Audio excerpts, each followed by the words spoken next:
जय माता दी दोस्तों। ओम नमः शिवाय। आज हम सभी भक्तजन सोमवार की व्रत कथा को श्रवण करेंगे। बोलिए भगवान शिव शंकर की जय हो। सूत जी महाराज कहते हैं, ब्रह्मचारी, गृहस्थ, कन्या, सुहागिन स्त्री अथवा विधवा कोई भी क्यों ना हो, भगवान शिव की पूजा करके मनोवांछित वर पाता है। इस विषय में मैं एक कथा कहूँगा जिसको सुनकर मनुष्य मोक्ष पाते हैं और उनके मन में भगवान शिव की भक्ति होती है। प्राचीन काल में आर्यव्रत में चित्रवर्मा नाम से प्रसिद्ध एक राजा थे। वह दुष्टों को दंड देने के लिए यमराज के समान समझे जाते थे। वह धर्म मर्यादाओं के रक्षक, कुमार्गामी पुरुषों को दंड देकर राह पर लाने वाली, समस्त यज्ञों का अनुष्ठान करने वाली और शरणार्थियों की रक्षा करने में समर्थ थे। भगवान शिव और विष्णु जी में उनकी बड़ी भक्ति थी। राजा चित्रवर्मा ने अनेक परम पराक्रमी पुत्रों को पाकर अंत में एक सुंदर मुख वाली कन्या प्राप्त की। एक श्रेष्ठ ब्राह्मण को बुलाकर कन्या की जन्म कुंडली के अनुसार भावी फल पूछे। तब उन ब्राह्मणों में से एक बड़े ही विद्वान ने कहा, महाराज, यह आपकी कन्या सीमंतनी नाम से प्रसिद्ध होगी। यह भगवती उमा की भांति, मंगलमयी दमयंती की भांति परम सुंदरी, सरस्वती के समान सब कलाओं को जानने वाली तथा लक्ष्मी की भांति अत्यंत सद्गुणों से सुशोभित होगी। यह 10,000 वर्षों तक अपने स्वामी के साथ आनंद भोगेगी और 8 पुत्रों को जन्म देकर उत्तम सुख का उपभोग करेगी। उसके बाद एक दूसरे ब्राह्मण ने कहा, यह कन्या 14वें वर्ष में विधवा हो जाएगी। यह कठोर वचन सुनकर राजा 2 घड़ी तक चिंता में डूबे रहे। उसके बाद सब ब्राह्मणों को विदा करके राजा ने सोचा कि सब कुछ भाग्य के अनुसार होता है। ऐसा समझकर चिंता छोड़ दी। कन्या सीमंतनी धीरे धीरे सयानी हुई। अपनी सखी के मुख से विधवा योग की बात सुनकर उसे बड़ा खेद हुआ। उसने चिंता मग्न होकर याज्ञवल्क्य मुनि की पत्नी मैत्रेयी से पूछा, माताजी, मैं आपके चरणों की शरण में आई हूँ। मुझे सौभाग्य बढ़ाने वाली सत्कर्मों का उपदेश दीजिए। इस प्रकार शरण में आई हुई राजकन्या से पतिव्रता मैत्रेयी ने कहा, सुंदरी, तू शिव सहित पार्वती जी की शरण में जा और सोमवार को एकाग्रचित होकर स्नान और उपवास पूर्वक स्वच्छ वस्त्र धारण करके शिव और माता पार्वती का पूजन कर। सोमवार के दिन शिव और माता पार्वती की आराधना करती रहे। इस व्रत से बड़ी भारी आपत्ति पड़ने पर भी तू उससे मुक्त हो जाएगी। घोर से घोर एवं भयंकर महाकलेश में पड़कर भी शिव पूजा ना छोड़ना। उसके प्रभाव से महान भय से पार हो जाओगी। इस प्रकार सीमंतनी को आश्वासन देकर पतिव्रता मैत्रेयी जी आश्रम को चली गईं। राजकुमारी ने उनकी कथा अनुसार भगवान शिव का पूजन आरंभ किया। निषद देश में नल की पत्नी दमयंती के गर्भ से इंद्रसेन नामक पुत्र हुआ था। राजा इंद्रसेन के पुत्र चंद्रगिद्ध हुए। राजा चित्रवर्मा ने राजकुमार चंद्रागत को बुलाकर गुरुजनों की आज्ञा से उन्हीं के साथ अपनी पुत्री सीमंतनी का विवाह कर दिया। उस विवाह में बड़ा उत्सव हुआ था। विवाह के पश्चात चंद्रांगत कुछ काल तक ससुराल में ही रही। एक दिन राजकुमार यमुना के पार जाने के लिए कुछ मित्रों के साथ नाव पर सवार हुए। भाग्यवश नाव यमुना के भंवर में मल्लाहों सहित डूब गई। यमुना के दोनों तटों पर बड़ा भारी हाहाकार मच गया। इस दुर्घटनाओं को देखने वाले समस्त सैनिकों के विलाप से सारा आकाश मंडल गूंज उठा। डूबने वालों में से कुछ तो मर गई और कुछ ग्राहों के पेट में चली गई तथा राजकुमार आदि कुछ लोग उस महाजल में अदृश्य हो गई। यह समाचार सुनकर राजा चित्रवर्मा बड़े व्याकुल हुए और यमुना के किनारे आकर मूर्छित हो गई। सीमंतनी ने भी जब यह समाचार सुना तब वह अचेत होकर धरती पर गिर पड़ी। राजा चंद्रसेन भी अपने पुत्र के डूबने का समाचार पाकर रानियों सहित बहुत दुखी हुए और सुध-बुध खोकर गिर पड़ी।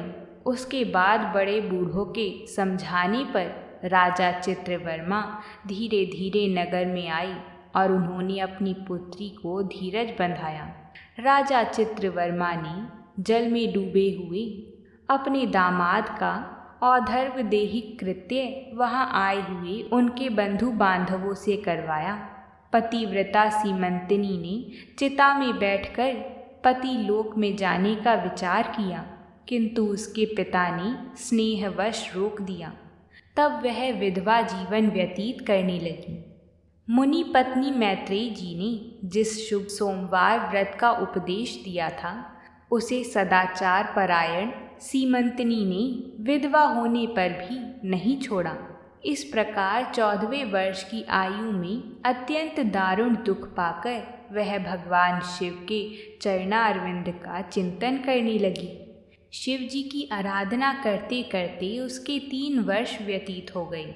उधर पुत्र शोक से उन्मत्त हुए राजा इंद्रसेन को बलपूर्वक दबाकर उनके भाइयों ने सारा राज्य छीन लिया और उन्हें पत्नी सहित पकड़कर कारागृह में डाल दिया। इंद्रसेन के पुत्र चंद्रांगद यमुना के जल में डूबने पर नीचे नीचे गहराई में उतरने लगे। बहुत नीचे जाने पर उन्होंने नागवधुओं को जल क्रीड़ा में निमग्न देखा।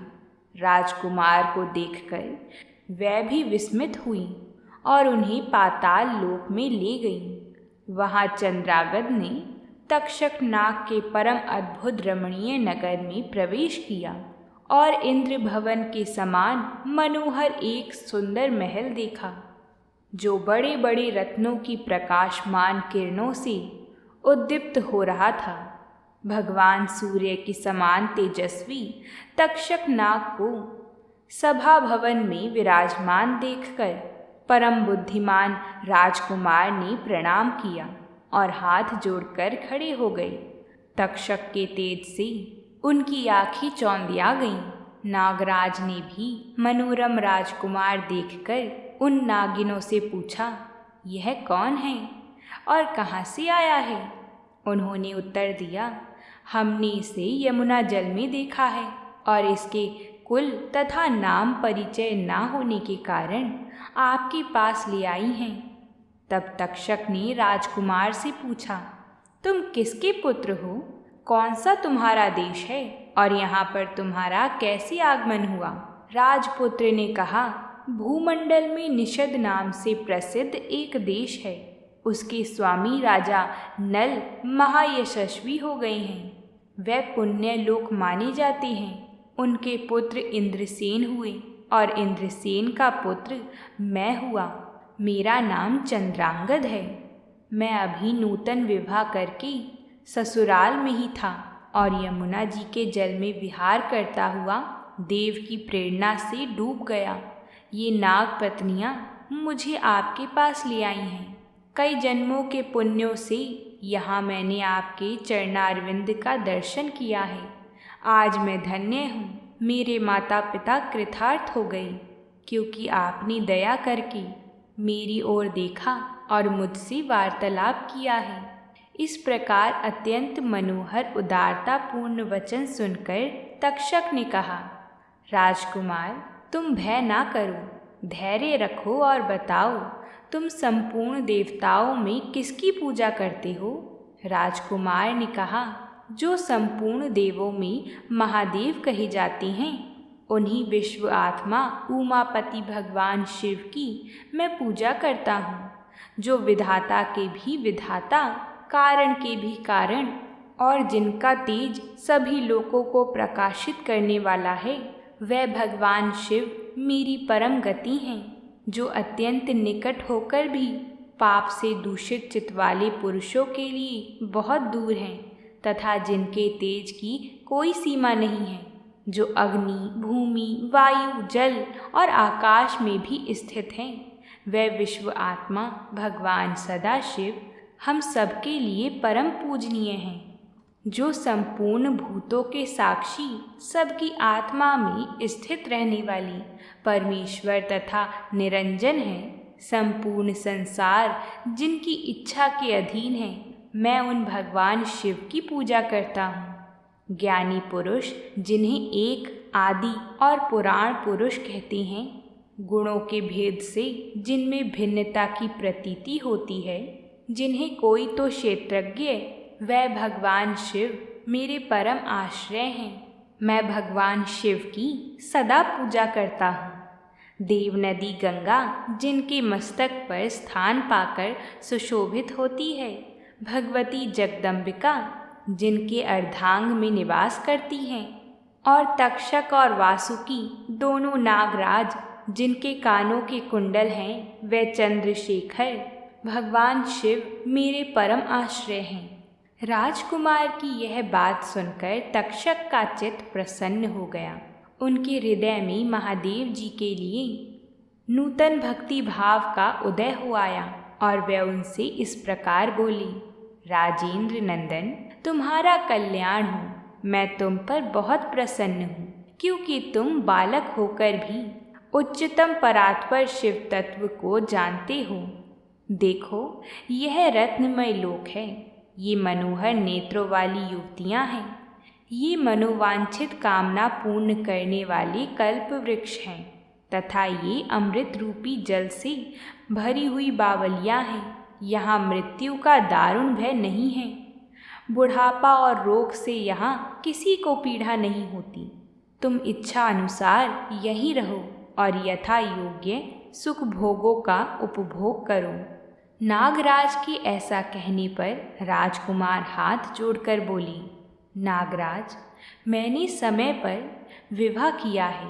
मेरी पत्नी उत्तम व्रत का पालन करने वाली और शिव पूजा परायण है, और मैं अपने माता पिता का एक लौता पुत्र हूँ। वह सब लोग इस समय मुझे मरा हुआ मानकर महान शोक से घिर गए होंगे। अंततः मुझे किसी प्रकार भी यहाँ अधिक समय तक नहीं ठहरना चाहिए। आप कृपया करके मुझे उसी मनुष्य लोक में पुनः पहुँचा दें। नागराज तक्षक ने कहा, राजकुमार, तुम जब जब मेरी याद करोगे, तब तब तुम्हारे सामने प्रकट हो जाऊंगा। ऐसा कहकर उन्होंने राजकुमार को एक सुंदर अश्व भेंट किया, जो इच्छा के अनुसार चलने वाला था। अनेक प्रकार के द्वीपों, समुद्रों और लोकों में उसकी अप्रतिहत गति थी। इसके सिवा उन्हें रत्नमय आभूषण, दिव्य वस्त्र एवं दिव्य अलंकार भेंट किए। उनकी सहायता के लिए सारी व्यवस्था करने के पश्चात तक्षक ने जाओ कहकर प्रेम पूर्वक उन्हें विदा किया। चंद्रांगद उस घोड़े पर सवार होकर निकले और थोड़ी ही देर में यमुना के जल से बाहर आकर उस दिव्य अश्व पर चढ़े हुए ही नदी के रमणीय तट पर घूमने लगे। इसी समय पतिव्रता सीमंतनी अपनी सखियों से घिरी हुई वहाँ स्नान करने के लिए आई थी। उसने यमुना के तट पर मनुष्य रूपधारी नाग कुमार के साथ भ्रमण करते हुए राजकुमार चंद्रांगद को देखा। दिव्य अश्व पर आरूढ़ हुए अपूर्व आकार वाले उन राजकुमार को देखकर वह उन्हीं की ओर दृष्टि लगाए खड़ी हो गई। उसे देखकर चंद्रांगद ने भी मन ही मन विचार किया, जान पड़ता है इसे मैंने पहले कभी देखा है। तत्पश्चात वह घोड़े से उतरकर नदी के किनारे आ बैठी और उस सुंदरी को बुलाकर समीप बैठाकर पूछा, तुम कौन हो? किसकी स्त्री हो और किसकी कन्या हो? सीमंतनी ने लज्जावश स्वयं कुछ नहीं बोला, तब उसकी सखियों ने सब बातें बताईं। इसका नाम सीमंतनी है। यह निषाद राज इंद्रसेन की पुत्रवधू, युवराज चंद्रांगद की पत्नी तथा महाराज चित्रवर्मा की पुत्री हैं। दुर्भाग्यवश इसके पति इस महाजल में डूब गए। इससे विधवा दुख प्राप्त करके यह बाला शोक से सूखती जा रही है। अत्यंत प्रबल शोक में ही इसने 3 वर्ष व्यतीत किए हैं। आज सोमवार है, इसलिए यहाँ यमुना जी में स्नान करने के लिए आई है। इसके ससुर का राज्य भी शत्रुओं ने छीन लिया है, बलपूर्वक उस पर अधिकार जमा लिया है और वे महाराज अपनी पत्नी के साथ उनकी कैद में पड़े हैं। यह सब होने पर भी यह निर्मल अंतःकरण वाली, सदाचार परायण राजकुमारी प्रति सोमवार को अत्यंत भक्ति भाव के साथ पार्वती सहित महादेव जी की पूजा करती है। उत्तम व्रत का पालन करने वाली सीमंतनी अपनी सखी के मुख से सब बातें कहलवाकर स्वयं भी राजकुमार से पूछती है, आपके पास खड़े ये दोनों पुरुष कौन हैं? आपने मेरे बारे में इतना सब क्यों पूछा है? मुझे ऐसा जान पड़ता है कि कभी मैंने आपको देखा है। आप मुझे अपने से प्रतीत होते हैं। इतना कहकर राजकुमारी सीमंतनी नेत्रों से आंसुओं की धारा बहाती हुई बहुत देर तक फूट फूट कर रोती रही और मूर्छित होकर पृथ्वी पर गिर पड़ी। अपनी प्रियतमा के शोक का कारण सुनकर चंद्रांगद भी शोक से व्याकुल हो गई और 2 घड़ी तक चुपचाप बैठे रहे। उसके बाद सीमंतनी उठकर राजकुमार की ओर बारंबार निहारने लगी। उसने पहले देखे हुए अंग चिन्हों, स्वर आदि लक्षणों, अवस्था के प्रमाण तथा रूप रंग आदि की परीक्षा करके यह निश्चय किया कि ये अवश्य ही मेरे पति हैं, क्योंकि मेरा हृदय प्रेम से अधीर होकर इन्हीं में अनुरक्त हुआ है। परंतु क्या मुझ अभागिनी को अपने मरे हुए पति का दर्शन हो सकता है? यह स्वप्न है या भ्रम?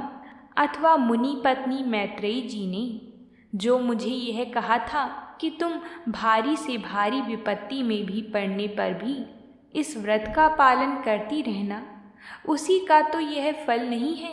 एक श्रेष्ठ ब्राह्मण ने मेरा 10,000 वर्षों का सौभाग्य बतलाया था। उन ब्राह्मण देवता का यह वचन अवश्य सत्य होगा।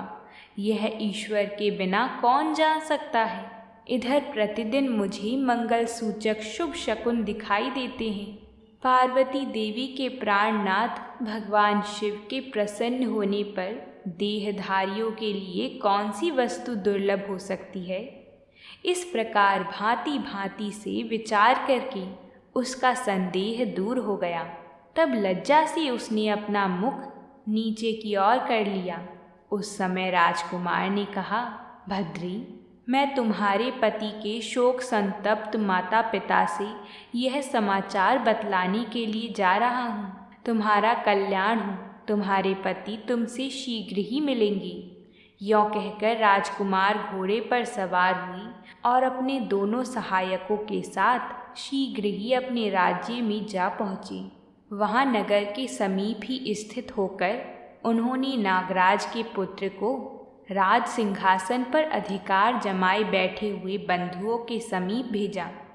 नाग कुमार ने शीघ्र जाकर उन सब से कहा, तुम सब लोग महाराज इंद्रसेन को अभी के अभी कारागार से मुक्त करो और सिंहासन छोड़कर हट जाओ। महाराज के पुत्र चंद्रांगद पाताल लोक से लौटकर यहाँ आए हैं। तुम आनाकानी ना करो, नहीं तो चंद्रांगद के बाण तुम्हारे प्राण ले लेंगे। वह यमुना जी के जल में डूबकर नागराज तक्षक के घर जा पहुँचे थे। वहाँ से उनकी सहायता पाकर पुनः इस लोक में लौटे हैं। नाग कुमार की कही हुई ये सारी बातें सुनकर शत्रुओं ने भी बहुत अच्छा ऐसा कहकर उनकी आज्ञा स्वीकार की और महाराज इंद्रसेन को उनके खोए हुए पुत्र के पुनः लौट आने का समाचार बताकर उनका सिंहासन उन्हें लौटा दिया। महाराज को प्रसन्न करके भी वह लोग भयभीत बने रहे। मेरा पुत्र आ रहा है। यह बात सुनकर राजा प्रेम के आंसू बहाते हुए आनंद में डूब गई। यही दशा महारानी की भी थी। उसके बाद सब नागरिक, वृद्ध मंत्री और पुरोहित आगे जाकर चंद्रांगद से मिले और उन्हें हृदय से लगाकर महाराज के समीप ले आए। अपने भवन में प्रवेश करके राजकुमार ने माता पिता के चरणों में प्रणाम किया। चरणों में पड़े हुए पुत्र को उठाकर राजा रोते हुए अपने पुत्र को हृदय से लगा लिया। फिर माता पिता का आशीर्वाद लेकर राजकुमार पुरवासियों से मिले और उन्होंने सबको यथा योग्य सम्मान दिया। फिर पुनः सबके साथ राजसभा में बैठकर अपना सब वृतांत पिता से निवेदन किया और नागराज तक्षक से मित्रता होने की भी बात बतलाई। राजकुमार का चरित्र देखकर और सुनकर राजा इंद्रसेन हर्ष से विहल हो गए। उन्होंने अपने मन में यही माना कि मेरी पुत्र वधू ने भगवान महेश्वर की आराधना करके इस अनुपम सौभाग्य का अर्जन किया है। तब राजा ने दूतों द्वारा महाराज चित्रवर्मा को भी कहलवा दिया। यह अमृतमयी वार्ता सुनकर महाराज चित्रवर्मा आनंद से विहल हो गए। अपनी पुत्री को बुलाकर उन्होंने उसे वैधव्य के चिन्हों का परित्याग करवाया और उसे बहुत प्रकार के आभूषणों से विभूषित किया। उसके बाद समूचे राष्ट्र के गांव और नगर आदि में बड़ा भारी उत्सव हुआ और सब लोगों ने राजकुमारी सीमंतनी के सदाचारों की बड़ी प्रशंसा की। चित्रवर्मा ने इंद्रसेन के पुत्र चंद्रांगद को बुलाकर सीमंतनी को उनके साथ विदा कर दिया। चंद्रांगद ने तक्षक के घर से लाए हुए रत्न आदि आभूषण के द्वारा, जो मानव मात्र के लिए अत्यंत दुर्लभ है, अपनी पत्नी को अलंकृत किया। इस प्रकार शुभ मुहूर्त में अपनी पत्नी को साथ लेकर ससुर की आज्ञा से चंद्रांगद पुनः अपनी नगरी में आए। महाराज इंद्रसेन ने अपने पुत्र को राज सिंहासन पर बिठाकर तपस्या द्वारा भगवान शिव की आराधना करके योगी पुरुषों को उपलब्ध होने वाली उत्तम गति प्राप्त की। राजा चंद्रांगद ने अपनी धर्मपत्नी सीमंतनी के साथ 10,000 वर्षों तक नाना प्रकार के विषयों का उपभोग किया। उन्होंने 8 पुत्रों और 1 कन्या को जन्म दिया। सीमंतनी प्रतिदिन भगवान महेश्वर की पूजा करती हुई अपने स्वामी के साथ सुखपूर्वक रहने लगी। उसने सोमवार व्रत के प्रभाव से अपना खोया हुआ सौभाग्य प्राप्त कर लिया। तो बोलिए भगवान शिव शंभू की जय हो। तो बोलिए भगवान शंकर की जय हो। अगर आप सभी को हमारी ये कथा पसंद आई हो तो वीडियो को लाइक ज़रूर करिएगा। साथ ही कमेंट बॉक्स में हर हर महादेव ज़रूर लिखिएगा। प्रेम से बोलिए जय माता दी।